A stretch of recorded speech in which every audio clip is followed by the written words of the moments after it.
Gram panchayat लागन बारी दारा पट्टी से चल पड़े हैं विकास की ओर।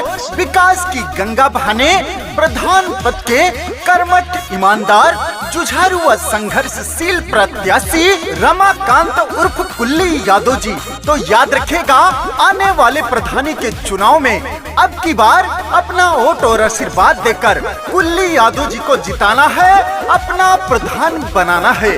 गायक अभिषेक। सुना सुना ये चाची अब की के ही चुनौआ, दूसर के हो न लड़े लड़े घर के बेटौआ। सुना सुना ये चाची अब की के ही चुनौआ, दूसर के हो न लड़े लड़े घर के बेटौआ। जीत के चुनाव नया राम करेंगे, रमाकांत भैया जी काम करेंगे, अपने पंचायत का नाम करेंगे, कुल्ली भैया जी काम करेंगे। संघर्षों से लड़ना सीखा है, संघर्ष हमारी गाथा है, सत्ता का कोई शौक नहीं, बस गांव के विकास से मेरा नाता है। ये कहना है आपके चहेते आपके बेटे रमाकांत उर्फ कुल्ली यादव जी का। तो याद रखेगा, किसी के लालच किसी के बहकावे में नहीं आना है, अब की बार अपना प्रधान कुल्ली यादव जी को बनाना है। दुखिया गरीबों का है ये चहेता, सुख दुख में साथ रहे घर का है बेटा। पड़े जो मुसीबत हाथ सबका बटाते हैं, 24 घंटे भैया पुनवा उठाते हैं। दूर नहीं है अब वो दिन जल्दी से आने वाला, दुख कट जाएगा सबका खुशियों का हो बोलबाला। जीत के चुनाव नया राम करेंगे, रमाकांत भैया जी काम करेंगे, अपने पंचायत का नाम करेंगे, कुल्ली भैया जी काम करेंगे।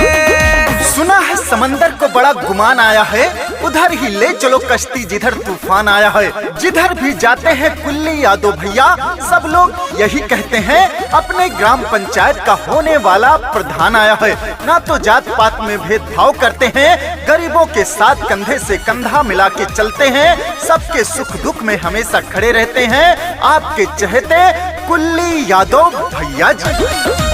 नाली खड़ंजा यार सीसी बनवाएंगे, जीतेंगे भैया विकास करवाएंगे।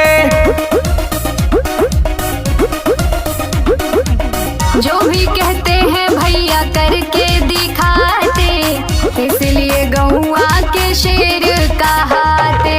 गांव गांव में रोड बनेगा, बनेगी पक्की नाली, कुल्ली भैया जीतेंगे तो लाएंगे खुशहाली।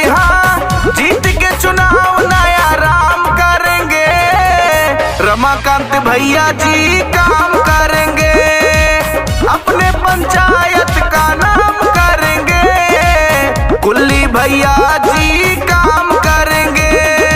रमाकांत उर्फ कुल्ली यादव जी का वादा है, जब मैं प्रधान बनूंगा तो अपने ग्राम पंचायत में हर गली में पक्की सड़क बनवाने का काम करूंगा, पक्की नाली बनवाने का काम करूंगा, गरीबों को आवास देने का काम करूंगा, विधवा विकलांग वृद्धा पेंशन पात्रित व्यक्तियों तक पहुंचाऊंगा, सरकारी सुविधाओं का लाभ सीधे गरीबों तक पहुंचाने का काम करूंगा।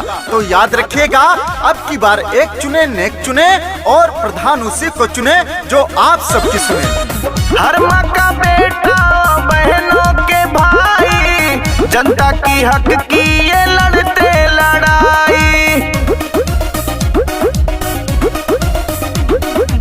जो भी कहते हैं भैया करके दिखाते, इसलिए गौआ के शेर कहाते।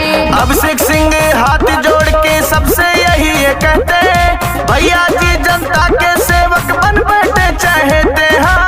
जीत के चुनाव नया राम करेंगे, रमाकांत भैया जी काम